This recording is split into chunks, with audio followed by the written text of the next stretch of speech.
Final Furlong podcast is proudly brought to you by Geoff Banks Bet. Get up to £500 refunded as real money for new Geoff Banks online accounts after your first month of betting. Use promo code FFP500 at geoffbanks.bet. Thank you for joining us on the Final Furlong podcast. Great to have your company. I'm Emmet Kennedy alongside Katie Young and Adam Mills as we preview the most confusing division in national hunt racing. A division so tough you need Mensa level membership to be able to crack it. Good thing that these two, see, I can't even point in the right direction if you're watching this on YouTube, are both members of Mensa because they can help me out and bail me out throughout the afternoon. It is the Novice Hurdlers. Adam Mills, Salvator Mundi heads the betting for the Supreme Novice Hurdle with Geoff Banks Bet. Does he deserve to be the 3-1 favourite for the Supreme Novice Hurdle? Should he be 3-1? Probably not. That's short enough for me in what is a very confusing division.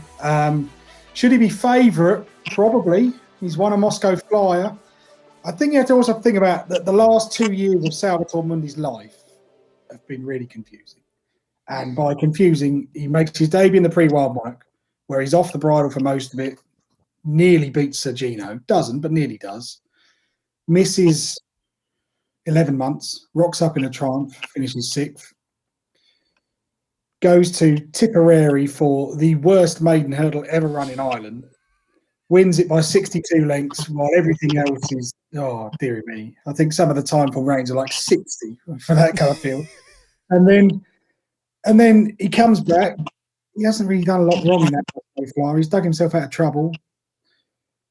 For a race with a finishing speed of 112%, and given that he's jumped terribly, he's done remarkably well to get himself in front and to win that. The Supreme will be much more up his street, faster pace, less time to think about things. I wouldn't back him at 3-1. I'd imagine on the day it'll be a bigger price, especially as he's going straight there. But I think he'll be in the 3. The more I've looked at him, the less I want to oppose him. Okay. He's a 7th winner in 11 years of the Moscow Flyer for Willie Mullins, Katie. He is also the lowest rated winner on RPRs for 11 years of that race. When he crossed the line, my immediate reaction was, oh, good horse. But the more you watch it back, his demeanour in the paddock beforehand isn't good. His demeanour down at the start isn't good. Ruby Walsh is pointing out to the fact that his ears aren't even pointing in the right way. They're like pointing opposite directions, which could suggest a temperament issue. He's way too keen. He doesn't jump particularly well, but he did overcome. He is a winner of the Moscow Flyer. It is a proven breeding ground for champions at Cheltenham for Willie Mullins. So is this fella going to be Vautour 2.0 or Mellon or Get a Bird? Yeah, he came with this lofty reputation. I just don't know whether he's quite fulfilled what everyone thought he was going to be. Obviously in Tipperary, like you said, he was like completely on a different league, but the form isn't there. Now, when he ran in the Moscow Flyer, I honestly thought I just thought he was going to just take off after the last. He just didn't. I think there's more negatives than positives with this horse.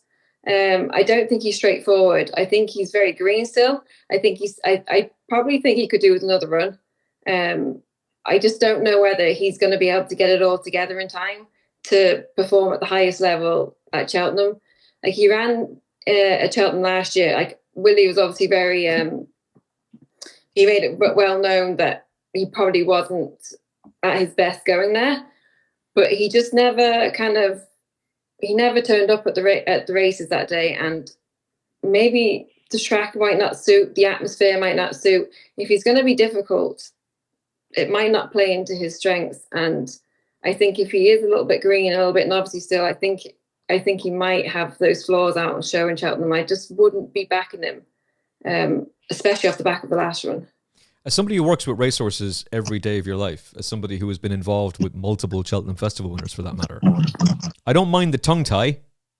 Slade Steele wore a tongue tie last year. City Island wore a tongue tie when he won the Bearing Bingham back in the day, or the Turners Novices Hurdle as it's now known. Hood and tongue tie. That I do not like, and I cannot remember a Grade 1 Novice Hurdle winner or even a Grade 1 Novice Chaser having that combination. Is that a concern for you? Probably isn't much of a concern. Willie's, they all tend to be keen. Like a hood, Willie's, a lot of Willies wear a hood or earplugs, and sure, you don't have to declare earplugs. So I say a lot, if they're not wearing a hood, most of them have earplugs in, and just probably a lot of people don't pick up on. They do basically the same thing. The tongue tie might be a little bit of a worry more so for me, especially at this kind of early stage in his career. If he's got a tongue tie on at the moment, like it's, especially at the age of 5, doesn't bode well long-term prospects for his wind. Like if he does have a problem there and he hasn't had a wind up yet, is it just kind of, are they putting it on just try and get a little bit more out of him? I don't know. But I just feel like I think he's capable of better than he's showing us. And I just don't know whether at the moment he's the horse for me for the Supreme. I know Willies have been in and out of form, and there's been question marks over whether they are running to their kind of to their best of ability. But I have my reservations about him, and with the fact that he was beaten at Cheltenham last time, that kind of plays in the back of my mind as well. Yeah, that would bother me too. It bothers me as well, Adam, that he's a second season hurdler. We've seen this before. Emma Lavelle had one back in the mid-2000s, whose name escapes me suddenly. Ilete Tomb obviously was a second season hurdler when he went for the Supreme, and he'd won a grade 1 at the DRF. Going in there, there's a question about whether or not that horse is suited to Cheltenham perfectly, but it's not ideal. We've been down this road before, and they don't always improve in the way you expect them to. I think there can be an assumption that if you're a good 4-year-old, you must then be a good 5-year-old, and it doesn't work like that. How many times do we see what we think is a really strong Triumph Hurdle and it doesn't work out? Last year's maybe a bit of an exception, but I'm not sure it is with the also rans that were down the field too much. We haven't seen too many of them. What I would say about the tongue tie is he wore the tongue tie on debut for David Cotin at Auteuil.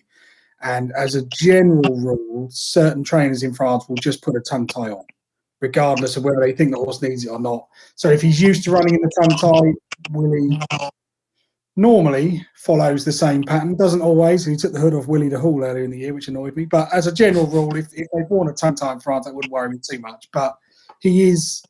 The one thing you would say about Salvator Mundi is he doesn't really look like he's learning to jump. He's got the same mistakes that he made on debut 2 years ago he's making now.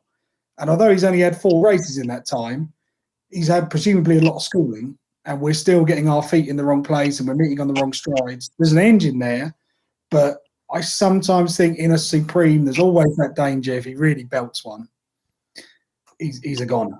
And you can have all the engine and stamina and ability in the world, but you do still have to jump those obstacles at 2-mile pace. There's too many questions for me.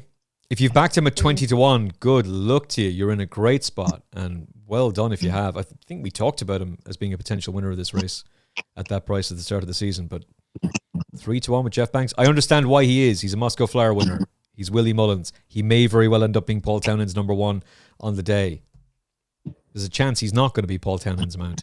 Let's look at some of the alternatives. Romeo Coolio probably won't go to the DRF based on what we've seen with the betting, at least, Katie. He's out to 6-1 for the weekend, and you were just saying that Gordon Ellis was showing him doing a fast piece of work as well, which would indicate there's no need for a DRF run for him.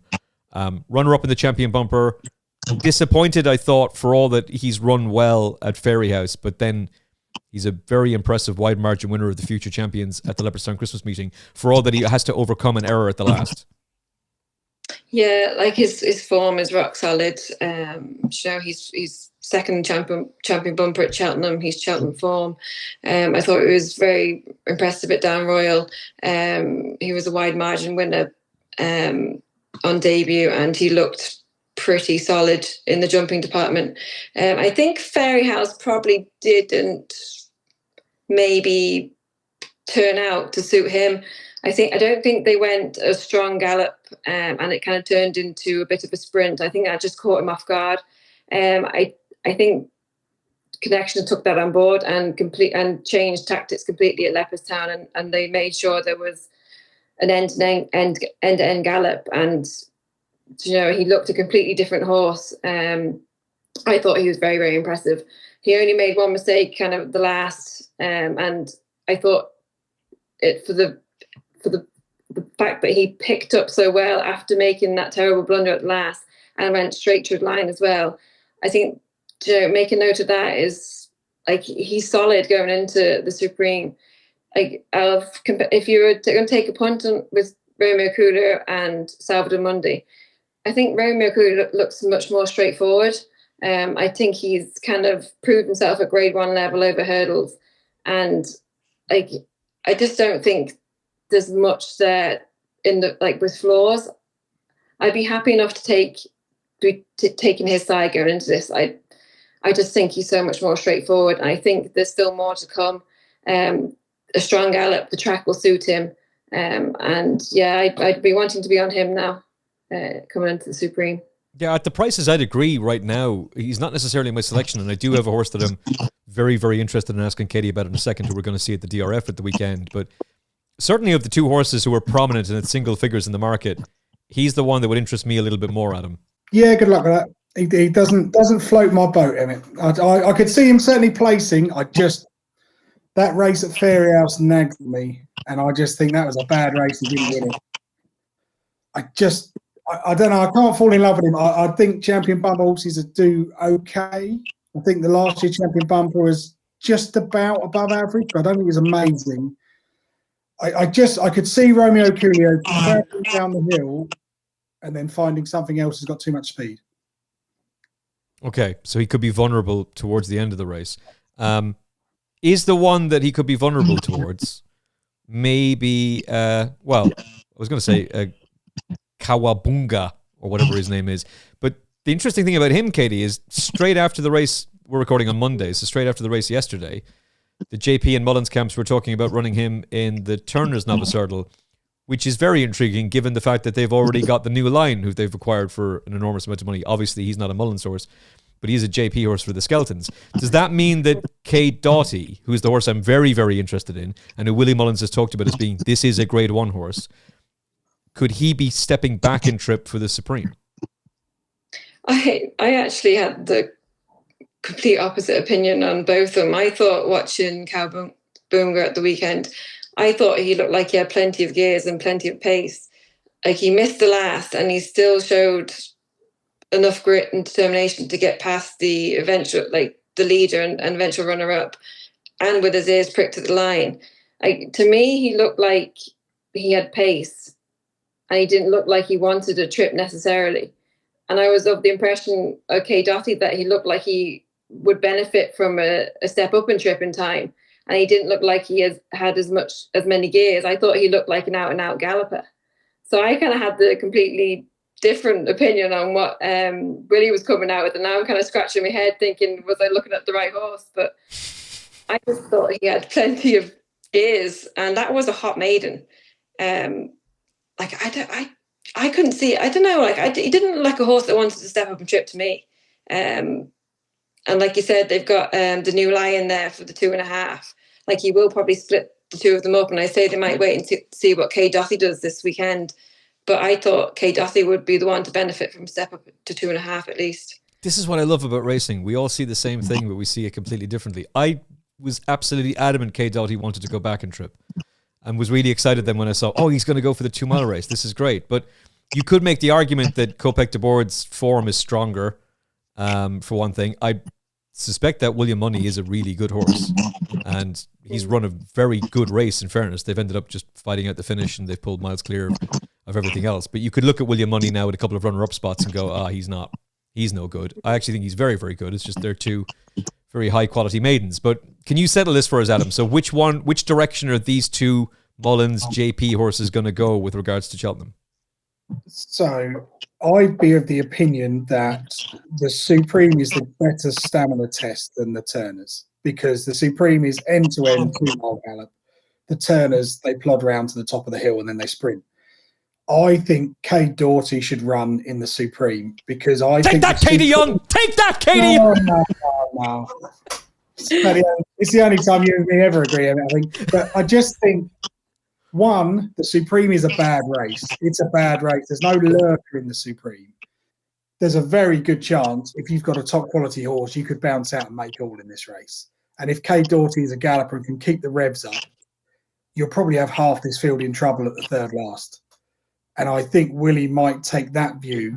Whereas I think if they ran Kay Doughty in the Turners, you're just going to set the race up for the new Lion. Now, I know it's the same connections, and maybe JP's team is thinking, well, how do we want to play it? But for me, I think it also all depends what happens at the DRF. If Craig Doughty gets kicked out the way by something, well, then the natural step is to go up in trip. But I really liked what Cowabunga did, but I think Cowabunga might be more suited to the Turners, sitting, popping away, and then when it becomes a sprint at the bottom of the hill, use that speed. So with that in mind, the Supreme, the end-to-end gallop then would suit Romeo Coolio. It will, but I just don't think he's a 2-miler. That's just I just think he isn't fast enough. But this is so messy. It's impossible to be entirely sure. The other sort of fly in the ointment is Copk-to-boards as well, because I think that form is stronger. I was trying to draw a form line between Cowabunga and Kate Doughty based on Cocktail Divan, who finished third in the race yesterday, but I think Henry de Bromhead's team have gone off the board. So I'm not entirely sure you can really read too much into the fact that Cowabunga beat Cocktail Divan 23 lengths yesterday and Kate Doughty didn't. This is going to be a messy Supreme. It's probably going to be a 15-runner Supreme. So I think you want to have something that's going to race prominently. If I was forced to have a bet right now, Kate Doughty would be very high on the list. Yes, Adam Mills. So we're getting 12-1 with Geoff Banks' bet for the Supreme. Kate Doughty is the 2-1 favourite with Geoff Banks for the Telesols Ireland Novice Hurdle, where he'll most likely be taking on his stable companion, Copk-to-boards. Those two are top of the market, 2-1, 9-4. We don't think Romeo Coolio will run. It'd be highly unlikely. Maybe you ought to know runs. Redemption Day. He was awful. Bloody awful on his hurdling debut. But so were a lot of Willie Mullins horses, Katie. So is he a horse that deserves a little bit of recognition given the fact that he's got all of that massive bumper experience and multiple graded performances, and at the age of 17 is finally going hurdling? I think he's too hit and miss for me. I don't know. I think I just couldn't have him. I don't know why it is about him, but I don't think you could trust him. I suppose his bumper form was strong enough with the yellow clay behind him and that, but I don't know. He needs to step up from that Leopardstown maiden. Maybe he will. Willies are improving from run. They might have been a little bit disappointing at Christmas as well, so probably something to take into consideration. But I want to see him have another run before I make an opinion on him. You want to see him improve off that maiden, but he wouldn't be in the pecking order for me at the minute. I think Geoff is going 50-1 about him for the Supreme. Good luck if you're going to take it. I don't know how you could, with a straight face, actually go and back that horse. I think there's a 66-1 for the Supreme Redemption Day. There's a reason he didn't go hurdling until now, and for all that can't possibly have been his true running at Christmas, he would need to improve dramatically. But hey, you're being well compensated by Geoff if he gets it right. What about Copk-to-boards? What is your overall take on him, Katie and Adam? Katie first. Yeah, I thought he was pretty impressive at Christmas. Obviously, Cowabunga went in frank form there at the weekend. So he'll surely improve there from his first run. He did jump repeatedly left, which is a little bit of a concern, especially if he's going back to Leopardstown and then back to Cheltenham again. Is he a left-handed horse? And is that his only track he'd be able to perform at? I don't know. But it'd be interesting to see how he steps up from that maiden run. Yeah, I think it'd be a tough race for him. I don't know. See, some of these horses, they've had one run and they're coming into these races, they're going favourite, and we don't know how strong this form is, and we don't necessarily know how good they are. He's not high up on my radar at the minute, but be interested to see how he runs at the weekend, and then I can kind of try and make an opinion on them. But I don't know. I think there's others preferred there at the minute for me. Yeah, I prefer Kate Doughty, but you've already made reference to the fact that his form is stronger, Adam, or at least it looks stronger at the moment. But they're young horses. They're making progressions at different rates of knots. You're not entirely sure. But one of the things that does stand out about Copk-to-boards is the regard the horse is held in. A little bit similar to Romeo Coolio. They clearly like him a lot. Yeah, they do. But if you listen to every horse that yard likes, you'll be struggling after a while. I just think let's see him do it on the track. The race at the DRF is fascinating because you'd assume Kate Doughty's going to go forwards. Copk-to-boards was pretty free last time, and I thought he might go forwards as well. There's a very good chance they take each other on, so you will at least get to find out which one's better. Now, whether winning this race at the weekend is going to be enough to make them a supreme favourite, I'm not sure. But Copk-to-boards has done nothing wrong. He's won both starts. He's still learning the job. But it is, when they go from an Irish maiden hurdle into a Grade 1, that's a massive leap. So you really have no idea. In an ideal world, Romeo Coolio would run because that would give you the perfect hand on the form.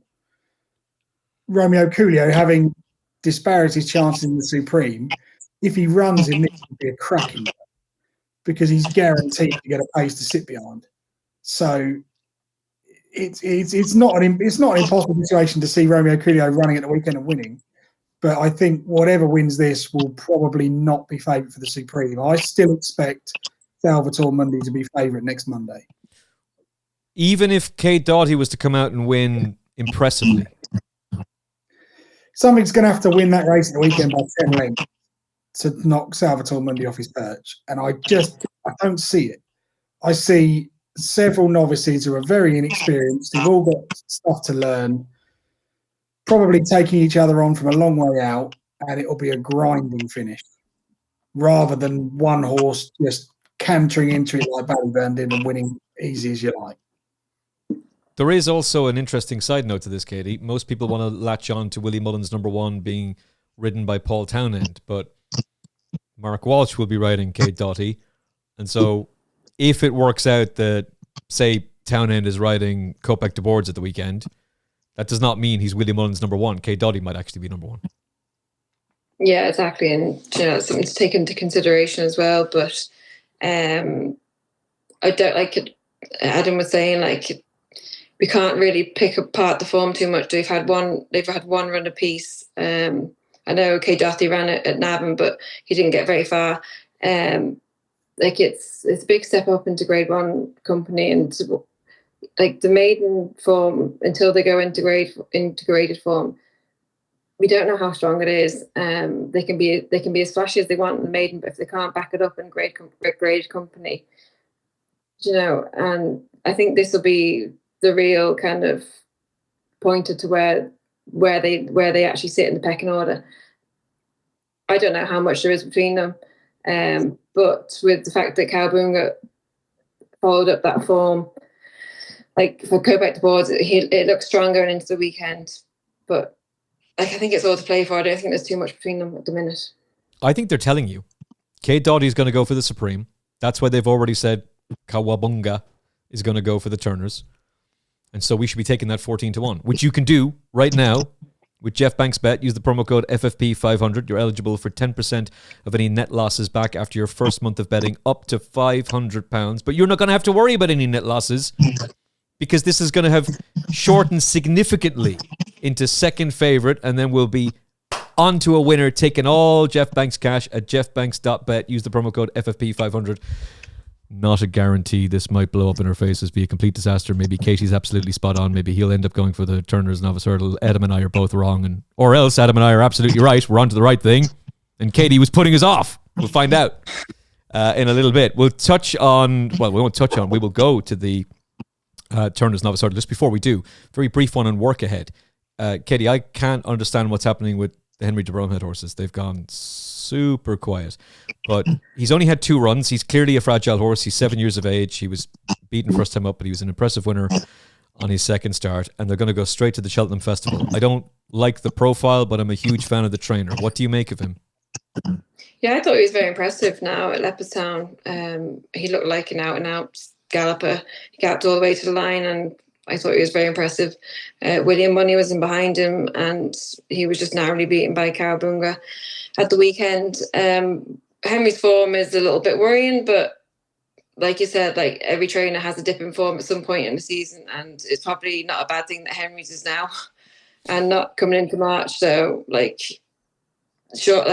they'll surely improve from this. Like Willies were a bit questionable over Christmas. They're definitely coming back to themselves now. Like every trainer goes through it, and if you're wanting them to hit a flat spot, you'd be wanting it to be now, and not the week before Cheltenham. But I think he looks pretty solid. It's a little bit worrying that he's going straight to Cheltenham, but like he was very impressive. And Barry Maloney's horses, one always turns up at Cheltenham, so I'd be keen on him. But like you said, we don't know much going into Cheltenham off the back of that run. Yeah, 2 runs, only a maiden novice hurdle. I don't like it personally, but massive fan of Henry John Bromhead, and he won the race a year ago, but with a horse with a very different profile. We'll touch on the Turners Novice Hurdle. The new line is the favourite and looks like an absolute machine, but there's a problem. The stats boys have been in touch. Apparently Norville is on the loose. He has gotten out of the asylum, and he wants everybody to know, Adam. He's not here, is he? No, he's not here, thankfully. Apparently he wants everybody to know that you're a clown if you're back in the new line. We've been here before. We've seen it over and over again. Challow Hurdle winners don't win at the Cheltenham Festival. Why is it going to be any different with this fella? It's a good point. It is a good point. The first thing I would say is he's won really impressively in a terrible, terrible renewal of the Challow Hurdle. You know, I don't want to take anything away from the connections of the runner-up, Wendigo, who's a really nice syndicate horse, really genuine, probably got a nice big handicap in him at some point. But he's running on relatively easily past the rest of the field. Regent Stroll is, well, he can only stroll. He doesn't appear able to gallop. Sorry, that's a bit harsh. My apologies. Shouldn't say that. Big money purchase. But, you know. It's one run. He can surely recover. He's just had an off day. He could do, but what I don't like is the thing of, like, they got one plan. Then he's really keen going to post, so they change plan. And just during the race, the way he travelled, just, oh, no, not for me. So you do have to factor in the new line is 2-1 on the back of winning a pretty bad Grade 1 race. And going straight to Cheltenham, well done to Darren Yates, cashing in, good lad. Definitely take the money at this stage of their careers. Does that mean the new line can't win? No, of course not. And what you can say is Willie is probably going to have 2, maybe 3 in this. One of them will go forward, so we will get a decent pace. That should suit the new line because he really, really travels. Lovely cruising speed. Does that Newbury form translate to him being a banker? Definitely not. But I don't think there are 3 better than him. So he should certainly be in the shake-up. I was far more keen on Potter's Charm, but that bubble may well have been squeezed too often. Do you want to elaborate on him, actually? Oh, let's elaborate. So, you know, in October and November, he was doing really fantastic things.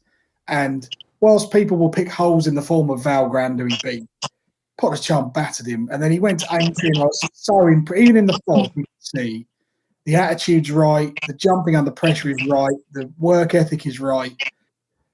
And then, for whatever reason, they've looked at Saturday's race and thought, this is crap. We're going to go here anyway, even though we're clearly, the horse is on the way down before we build him back up to Cheltenham. So we're on the way down on the spiral, but we're going to go anyway. And they go and they bump into 6 Mile Bridge, who's a very good horse with a very good turn of foot. I actually think Potter's Charm may have run, not obviously he didn't run to his absolute best, but I'm not convinced he was that far off it. And 6 Mile Bridge battered him. 6 Mile Bridge is a nice horse. I'm not sure he's a Grade 1 winner. I think Potter's Charm, I just can't see how it will take a miracle to return that round in 6 or 7 weeks. Because that, to me, looked like another hard race. His 5th in the space of 3 months. You just go into the well too often. And much like Broadway Boy last year, just pushed it 1 race too far when they should have been giving him a break. If he hadn't run on Saturday, I would be absolutely ecstatic about my anti-post on Potter's Charm. Now, I'll be lucky if I get place money. Oh, no. I didn't realise you'd backed him anti-post. Well, you know, it's about the only good anti-post I've got this year. I did have. But no! as it always, There's always a way. But, these things happen. I personally thought he would win on Saturday anyway, because it didn't look a great race, and he didn't. But of the British novices, this is the best chance we've got of landing one of these novice races. The New Lion should be favourite on what he did in the Challow, because we don't yet know. If it had been a better Challow, the New Lion may have performed even better. And it might be that he just didn't have to come out of second gear to win that race. So there could be an enormous amount of further improvement to come when he gets into a better race. I wouldn't take twos by any means, but I think the New Lion will be in the three. So you've got to find something particularly good to go past him. So this is... I'm perhaps doing a Christina Ricci. I'm possibly reaching here, possibly. But my colleague Ian Abrams interviewed Darren Yates a couple of weeks ago, and he said, the big target for this horse next year is going to surprise everybody, but it's my favourite race. And to my memory, Darren Yates' favourite race is the Grand National. Do you think that a horse that is being aimed at the Grand National next season is going to be fast enough to win this race, Katie Young, against... Because for all that was a visually very impressive performance, blackety, yakety, schmackety, Regent strolled through that race, didn't perform at all. And none of the top Irish trainers were in that race. So should we be looking at this, given he's such a short price, should we be looking at this with a little bit more criticism and a critical eye? Yeah, I just don't know what to make of it, to be honest. Agreement and opinion with you. The Challow just is not the strongest form line coming into Cheltenham, and I just have my doubts because the last 10 winners of that race have all failed to go on to win at Cheltenham. This fella, he might be different. He might be in a different ball game, but I just don't know whether the form is there.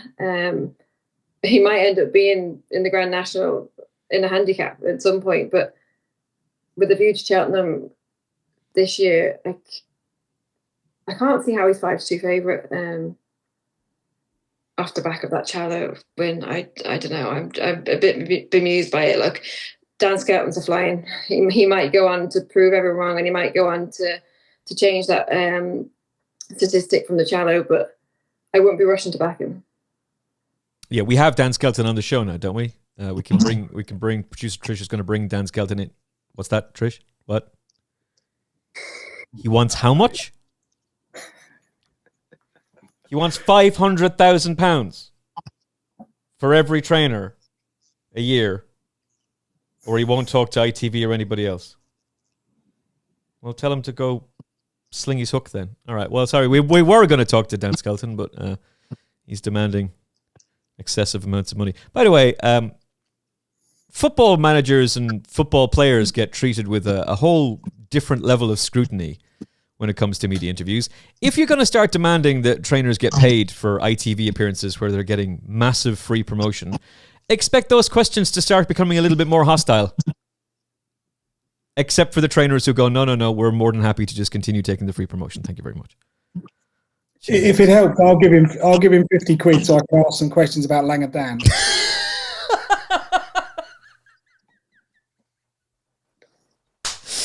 The Dan Skelton final furlong. Ask me anything special. Coming soon. Oh man, what a mess. We might explore that more with Paul Ferguson in the coming days. And on TalkSport too, for that matter. But yeah, Jesus, I don't know. Okay, if the new, I think he deserves to be favourite for the visual impression alone. I think there's a lot of question marks about that form. Final Demand, Katie. He looked good the other day. It's the Drew Silks, and Brian Drew is another owner who's come out and said he is done with British racing. He's only going to have his horses in France and Ireland from now on. And well, so far he's off to a good start with Willie Mullins. Yeah, and Timmy Tuesday has gone and won. He won in there last week, and Will the Wise has won as well since. So the form is starting to back up. I thought he was quite impressive. I don't obviously again you want to see him in a graded company to get a real flavour of what he actually has under the bonnet. But I think he was keen again, but Willie's a keen. There's no. Most of them are. He got to the front, he relaxed, and he pulled clear in the closing stages, and he showed he had an engine in the bonnet. I think 2.5, 3 mile. I don't think he's a 2 miler, but I think he's exciting, and I'm hoping he's running the weekend. I think he was favourite earlier on in the week, but yeah, I think he's very exciting. I think he looks like a horse on the shortlist for me anyway. Yeah, I like this horse an awful lot as well. Timeform gave him a rating of 130p, which is, he'd have work to do with the new line, but these are young horses. The new line is at 143p. Not that much improvement needed, and it can come, particularly on his second start. I don't want to hear any mention of the potato race. If you're going to tell me that that's the race you think he should be going for, Adam, by all means, express that opinion. But we are not talking about the Albert Bartlett Novice Hurdle. If you think this division is a nightmare, that's a 50-to-1 shot race. We'll talk about that, please God, touch wood, in depth in the weeks going up to Cheltenham, and particularly the night before. But we are staying well clear of the Albert Bartlett Novice Hurdle for the benefit of our mental health. Unless you've got something at a massive price for us. Yeah, I have got something. That's my strongest Novice Hurdle. Scratch all that. Take all that stuff out, Trish. Never mind. We weren't seriously going to millie this out this podcast, are you? There's the one race I had an opinion on when I was like, yes. Oh, no! Oh, Emmet, how disappointed. I don't know. Half of the race, the horses in the Turners Novice Hurdle will end up in the potato race because they're going to run in the next couple of weeks. They're going to get beat over 2.5. And then there's just this assumption of, well, we're going to go 3 miles. And that doesn't really work. If you look at history, it's more the ones that are carefully campaigned, probably with the trainers who have specifically looked at the Albert Bartlett as the long-term aim.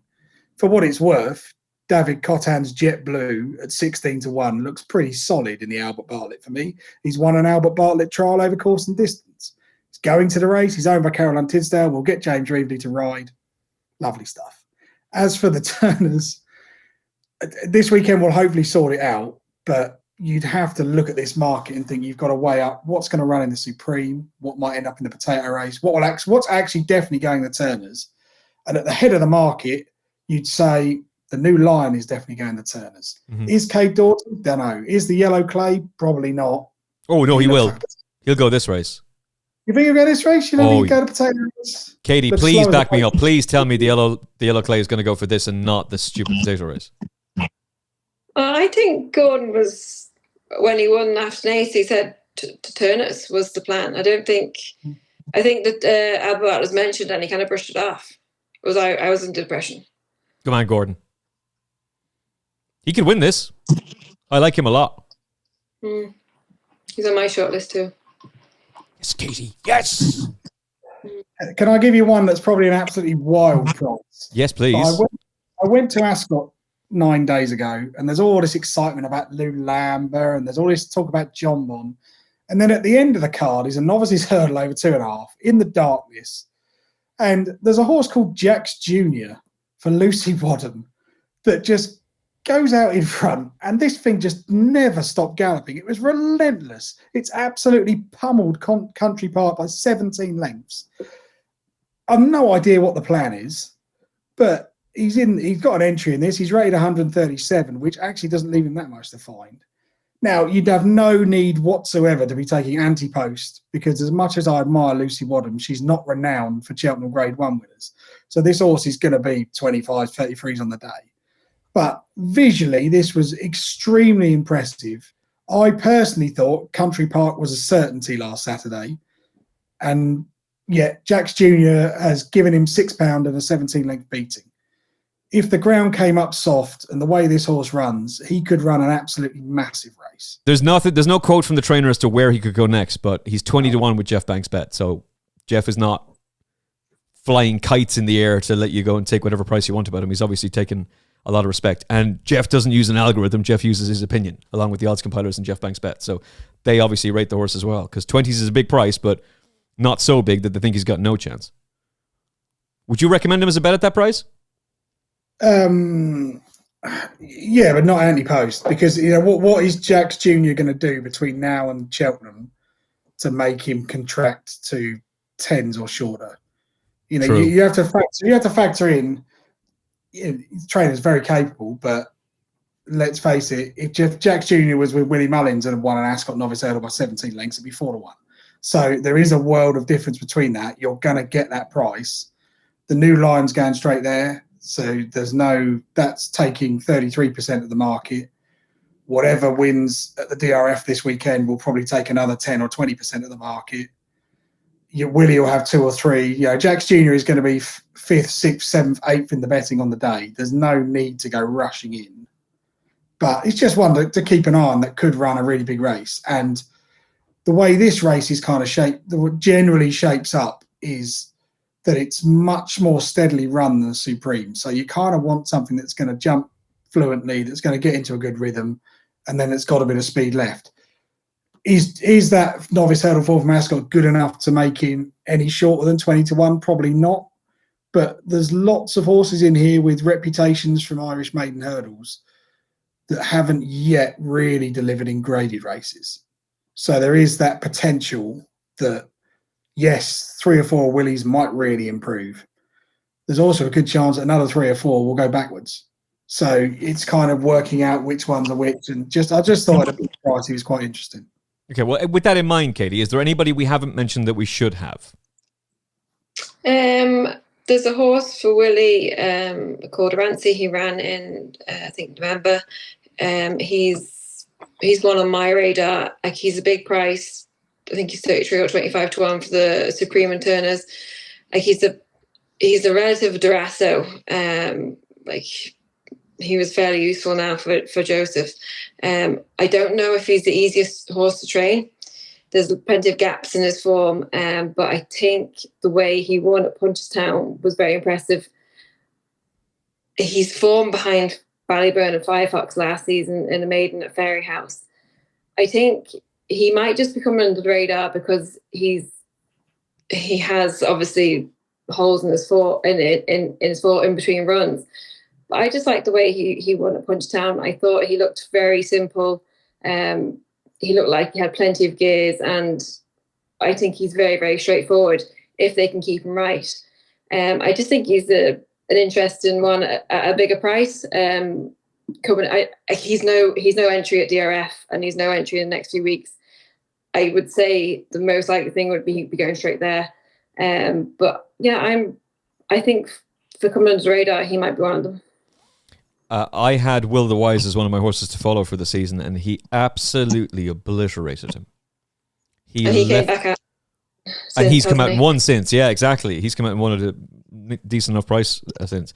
But he absolutely murdered him. It's a really good point to mention that form with Firefox and Ballyburn. Just one to keep an eye on is a horse called, I can't even say it, Funicular, who was a winner at Clonmel recently. I don't think it's necessarily going to have enough time for them to turn him around to get to Cheltenham, but there is quite a fair amount of ability there. The form from Ortoy is pretty decent, and he won by 17 lengths.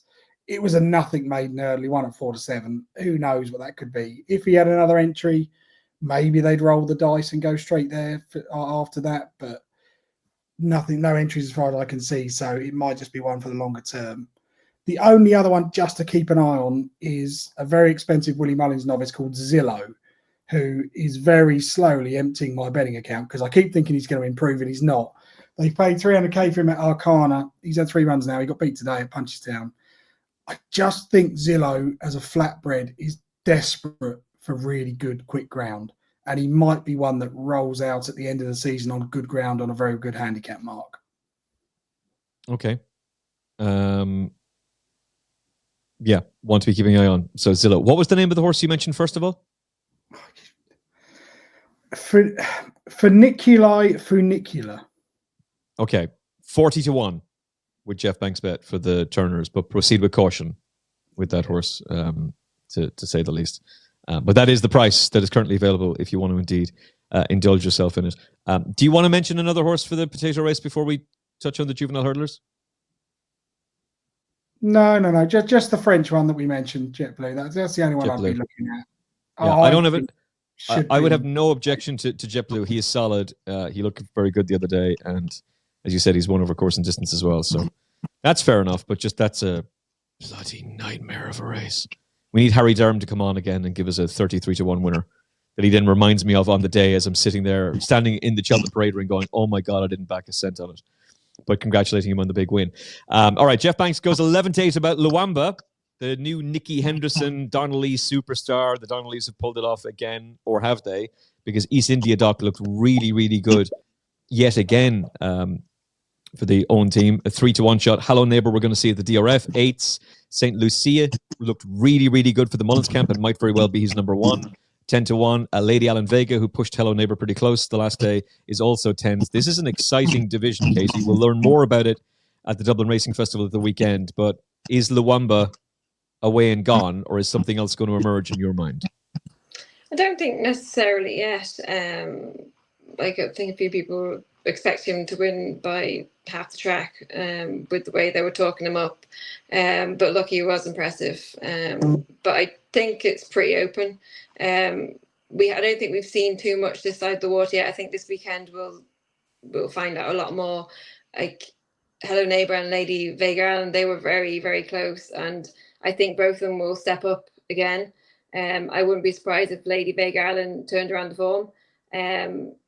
But like you said, they both need to brush up in the jumping department. Hello Neighbour will need to settle to improve. But if he can manage that, then there will be more improvement to come from him. I think St. Lucy, we haven't seen her again, but she showed impressed turn of foot, Punchestown. Like, there's nothing there. Like, I don't know whether the form there's much to it. It's questionable. We'll want to see her out again. There's another horse there, JP's Larzac. We haven't seen him entered up anywhere, but we know JP always has something for the Triumph. Whether he turns up before Cheltenham, I don't know. It might be a longer term prospect, but they're kind of the main ones at the moment. Like East India Dock was very impressive at Cheltenham. I just don't quite like those races for the form going into Cheltenham. I don't know how strong they are for me, but he looks much better than Burdett Road and a lot more straightforward than he was. He probably set the standard at this stage, but it might be different after this weekend. If one of them bolts up over here at DRF, then it could blow the betting apart for the Triumph. Yeah, Adam, Willie had only won the Triumph Hurdle once. That was with Scotlardy way back in the 19-diggity-doos, like early 2000s. And now he's won 4 of the last 5. So he is the man to go to, with the exception of Nicky Henderson. It's basically those two, and they carve it up between them. So is something from his, maybe St. Lucia or Lady Vega Allen, are these the two we're expecting to take a big step forward? And you are the one who would know, because you were telling us about Majborough, you were telling us about Cargizi, and you had the whole market in the palm of your hands this time last year, because you told everybody about Sergino, only for him to get sick on the day and come out. True. I did tell everyone about Willie the Hall as well, so let's not, make me out to be a genius. In the sun! You have to scroll the Sun exclusive! Yeah, you have to scroll Adam Mills, this is the daddy! No. You have to scroll to page 2 of the anti-post page just to get a price from these days. I don't know. Maybe this year Willie's recruitment isn't quite spot on. I think the Irish juveniles are going to spend the whole season beating each other, and unless something took a massive leap forward at the DRF, the one that would interest me is Charles, who won yesterday. Charles was pretty much 100 rated flat horse. Certainly listed place. I mean, there's a lot of ability there. I thought he would improve quite a bit for that run yesterday. Now, I don't think there's time to get another run in. So I think they would have to be really bold and go straight there. But the one thing you would say is he has had 4 runs on the flat and at a good standard on the flat. So there is some experience there. But the one thing I would say is I don't understand how Charles can be 20s and Palladium can be 16s. Because I watched Palladium's run at Huntingdon and was very underwhelmed. The runner-up Wolf Moon could well be a good horse. He's related to Redemption Day, but he was sent off at 50s and he very nearly ran him down. This weekend, St. Lucy's very keen. So she's got to really mature, but she's certainly got a chance. It's ironic, really, that of the two that Richie bought, I would never have thought St. Lucy would be the one, but there is a very good chance. I think she'll run well. I think the stronger they go, the more it'll help her cause. But I think the head of the market is where this year's triumph is going. It's between Lou Lambert and East India Dock. When I went to Ascot, I was convinced Lou Lambert was the second coming. And then I watched East India Dock win, and now I'm not so sure. The one thing I would say is East India Dock beat Stencil. Stencil just he won't go up the hill, in my opinion. I think Stencil is very well suited to French racing, where they crawl round and then it becomes a sprint from 3 out, and he's got a really good turn of foot.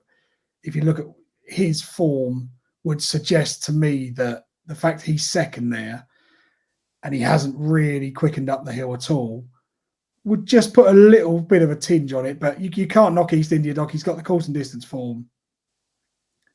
Do I want to back either of them at that price? Not really. I'd probably rather wait and have a swing on Charles. Lou Lambert beat Mondo Man, giving him £10. I did listen to George last week, and I know they're like, oh, it was Mondo Man's first run since July, and he'll come on for it. No, he won't.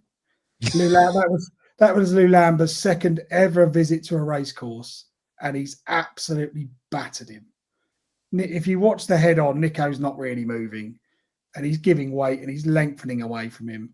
Mondo Man has vast experience at a very high level on the flat, but he's just far too keen there last week. I don't see any way at all that reverses the form. Wouldn't interest me at all. The two really interesting ones. I would say, just in George's defense, and George will be here on Thursday previewing the DRF with Peter and Andy. I know that I don't know how much of it was said on that. I can't remember how much of it was said on the show. Mine's a mess at the moment. And I know that Gary Moore himself has come out and said he feels really sorry for Josh, that it just hasn't been a good season, and it's not Josh's fault. It's just the way things have worked out. But the work for Mondo Man in the lead up to that race was a disaster. So I think that's where he's getting that from. But it's Nicky Henderson. Nicky Henderson's juveniles in particular always improve from first to second start. So while Mondo Man might get closer, how much improvement is there in Nicky's horse? And I would imagine quite a bit. Yeah, and you also have to remember, Lou Lambert has come from Arnold Shai, who is the best trainer of a juvenile hurdle in Europe. This guy last season had endless numbers of 3-year-old winners. And Lou Lambert just absolutely tanked through the race at Auteuil. Did the same thing at Ascot. There's loads more improvement to come. Does that mean I want to back him at 11-8? No, I'm not on at any fancy prices on him. So I'll just take my medicine this year, unless Woody the Hall, wow, some kind of miracle happens. The interesting piece of form is the Pride of Kildare, which is the race won by Live Conti, who's now with Dan Skelton, and Lazak was second. Lazak, I would think, is probably only 50-50 to run in the Triumph at this stage. I haven't seen any entries for him, but bearing in mind he's still a novice and he looked very promising. We're getting towards the stage of the season where you think they're not going to risk his novice status for a $5,000 juvenile hurdle. So Lazak will either go straight to the Triumph, in my opinion, or they'll just put him away and they'll bring him out as a novice next season. But Live Conti has won a race. He was entered at Cheltenham this weekend, but they didn't take it up. It would be a massive ask for Dan Skelton to take that horse, have one run and go to a Triumph. But the Pride of Kildare form is pretty strong. He might be a bit of a springer in the market, but I don't really want to have an each-way bet because I think Lou Lambert and East India Dock will be in the first three. Therefore, even if I'm betting Charles at 20-1, realistically, I'm betting around even money that he finishes third. It's not floating my boat. Yeah, if they all get there, Katie, it's going to be one hell of a race. And obviously something is going to step forward from the DRF, which means maybe it's going to be 3 horses really that are going to be particularly exciting. Let's say, for argument's sake, let's say that St. Lucia is the one who does it. Or I'm pretty sure that's the 3rd different pronunciation I've used for her. The Rich Richie Willie Mullins horse, if she steps forward, then you've got 3 towards the top of the betting. I know Hello Neighbour is held in the highest regard. Maybe that's the one who does so. We shall see. But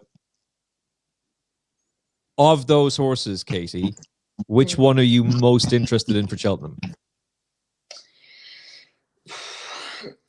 I suppose Lambert has come in now with a massive reputation, but you can't really knock what East India Dock's done. His form at Cheltenham twice now. He was impressive again at the weekend, but I just feel like we haven't quite seen a superstar from Ireland yet, and I feel like we're just waiting on one. I think the DRF race will tell us more. Now between the three of them, Hello Neighbour, Lady Vegan, Alan and St. Lucy, they're coming into this on pretty much level playing field. I just feel like what Adam says, I don't know if Ireland are as strong as previous years coming into the Triumph. I do wonder whether this race will go in favour of Britain this year. I think they're just a little bit more ahead of where the Irish horses are at the minute, but they could all change this weekend. And I'm just going to hold off until the weekend, see what if an Irish horse does turn up and blow them all away. But at the moment, I don't think East India Doc's done anything wrong. I just don't like the form of those Triumph Hurdle trials going into it. That's my only concern with him. Yeah, we've seen horses like Apple's Shakira back in the day who looked brilliant, and then it turned out they weren't actually that good when you come to the race day. So I get why you're so nervous about it, but God, he was impressive the other day. Hey, Katie, just out of interest, you led up Caldwell Potter, so it's your fault that the Ferguson team paid €730,000 for that horse, and now David Jennings has to go and write opinion pieces defending the fact, hey, it's okay, it's not the horse's fault. By the way, it's not the horse's fault at all. But do you get a sense of relief that Palladium has emerged on the scene, having cost 1.4 million and looked whelming, not overwhelming, not underwhelming, just thoroughly whelming on his hurdling debut? Yeah, it's hard when the horse comes in with a massive price tag. There's always that worry that they're not going to live up to expectations. Sadly, Caldwell Potter probably hasn't quite reached his potential yet. Like, there's still room for improvement, but Palladium, he won. There's improvement to come from him, but I suppose you'll be scratching your head a little bit, but I don't know what to make of him. He's obviously very, very well bred, and he's obviously going to go on to be a stallion, a jump stallion, and that's probably the plan. So whatever he does between now and then is just going to be a bonus, I think. He's already kind of stamped his grade on the flat, and I think anything else is going to be a bonus. I don't think the owners are too worried about what he does as long as he makes a stallion, and I think they're just going to go at this angle with that in mind, going down the national hunt route. But there's still room for improvement, and Nicky's the ideal man to get some more improvement out of him, especially as a 4-year-old. Yeah, for sure. And if he wins the Adonis Hurdle, he increases his value for the purposes of being a jump stallion. The French have done this for years. Maybe it's going to be interesting if the British decide to go and do the same thing. Does that mean the Irish start doing something similar and stop gelding these horses? I think that was the plan with Sir Eric a few years ago, but unfortunately, it didn't work out too well, unfortunately. Finally, given the fact that this is such a strong division, is there any likelihood at all that one of these horses will do a binocular on it and decide, let's not go for the Triumph Hurdle, let's go for the Supreme?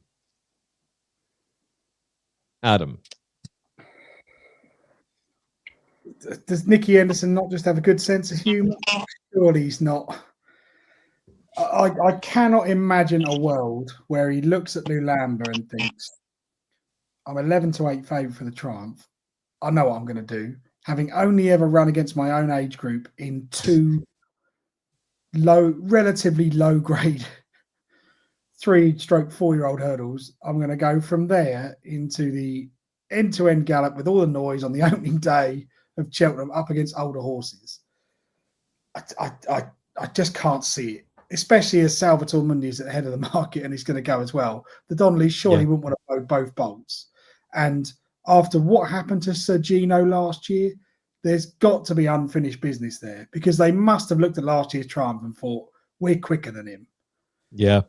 It just didn't work out. It'd be madness. I just don't see it. I think Fakir Dairies might have run in the Supreme as a 4-year-old. I think he's the last one I can remember doing it. Fakir and Binocular are the only two that stand out recently. Orlewois did it, but that was a long time ago.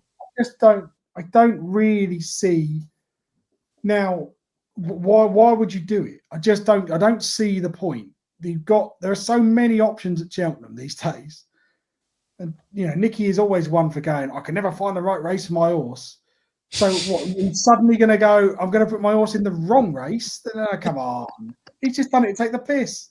So, yeah, go on, give it an entry. That'll get the Racing Post something to write about.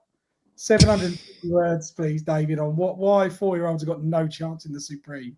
I just can't see it. If it was a more experienced horse, maybe. But he's not a more experienced horse. The Donnellys have already got the favourite for the Supreme. They're not going to... I just don't see any way they do that. East India Dock will go here, and everything else is not good enough to win a Supreme. I think if you looked at what you need to win a Triumph, you probably need to run to 145, maybe, is probably a fair average. Supreme is normally 155. Probably this year it's about 150, 152. But even with the allowance, the lack of experience for Lou Lambert would put me off. I don't really see why you would risk that when you could race against your own age group on level weights. I'm in agreement. Katie, do you agree? Yeah, I think they'd be mad to go for the Supreme. Okay. Shoving him right in the deep end when he doesn't need to be. Don't worry about it. If you've backed Luamba at a fancy price, don't worry about it. Nicky's not going to do it to you. He's not going to give up. Nicky's the same as Willie. They look at the horses they're the shortest price for. That's the race they tend to go for. Okay. Any anti-post recommendations at the prices for novice hurdles right now? You seem pretty keen on JetBlue, Adam, but anything else? Yeah, I'm pretty keen on JetBlue. I've backed JetBlue each way at 16s. I thought that's pretty fair for the Albert Bartlett. The only other one is in the race we haven't discussed, the Mayor's Novice Hurdle. There's one of Nicky's called Kientzim, who's about 14-1. Kientzim won a maiden hurdle at Kempton on Boxing Day, and it was that weird maiden hurdle that they wedged in after the King George. No one was really watching it. It was all over by then. But Kientzim did quite a lot wrong, still travelled through it, finished out really strongly. When you compare her sectional times to those of Constitution Hill and Lossiemouth, she's not that far behind, although we should say that it was a more slowly run race. But she's run pretty well there. I thought she was probably a touch of value at around about 14s. I'm not really sold on Maureen. I think that's far too short for a race of this nature. So I was keen to have a bit of each way. I thought Kientzim about 14s.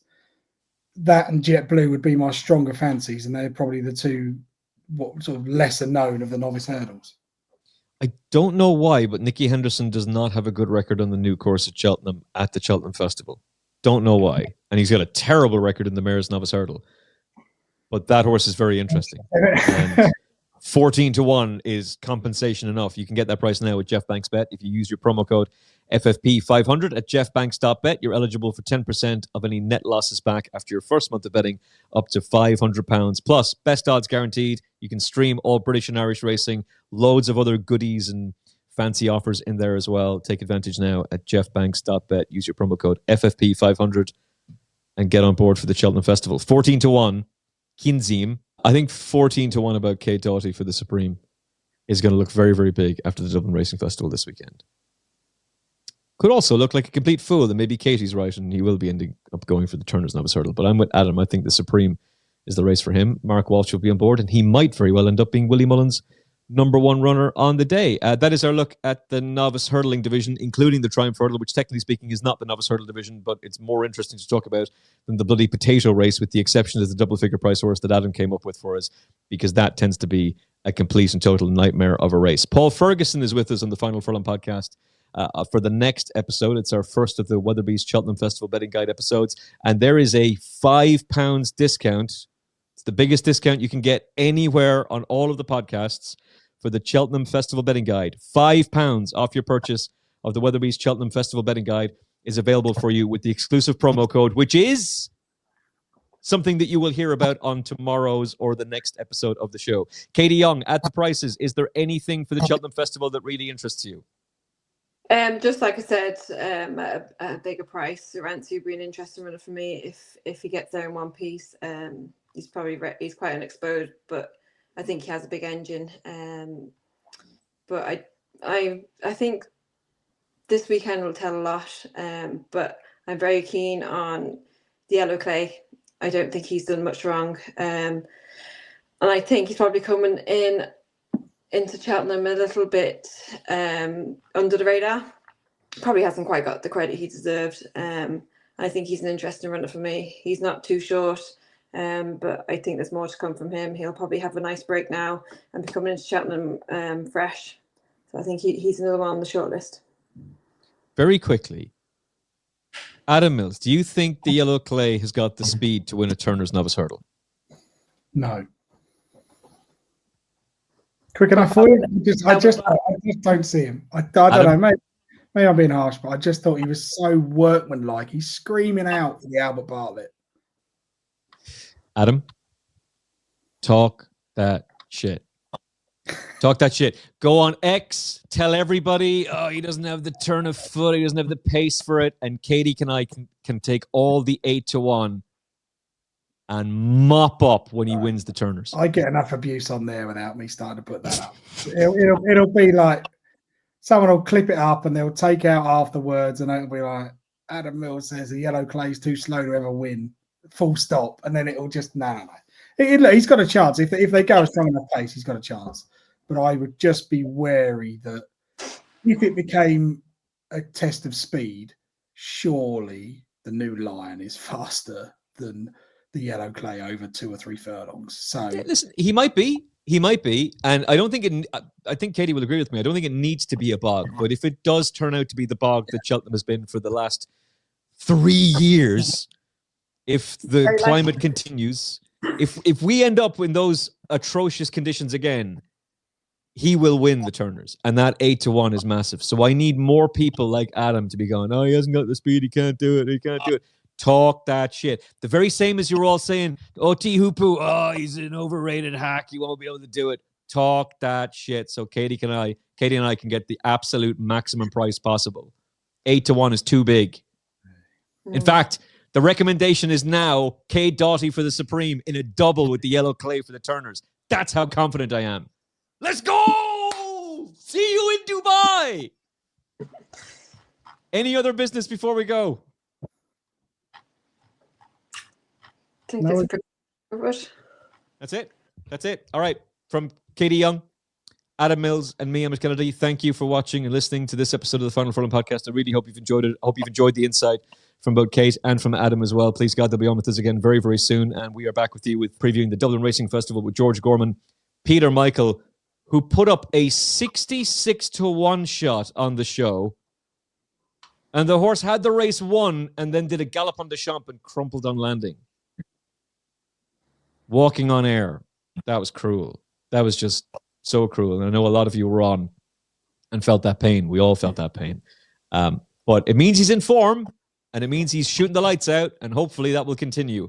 Andy Newton, Peter Michael, George Michael is here as well. George Gorman previewing the Dublin Racing Festival. From Kate, Adam, and me, thank you for watching. Thank you for listening. Look after yourself and each other. God bless. The Final Furlong podcast is proudly brought to you by Geoff Banks Bet. Get up to £500 refunded as real money for new Geoff Banks online accounts after your first month of betting. Use promo code FFP500 at geoffbanks.bet.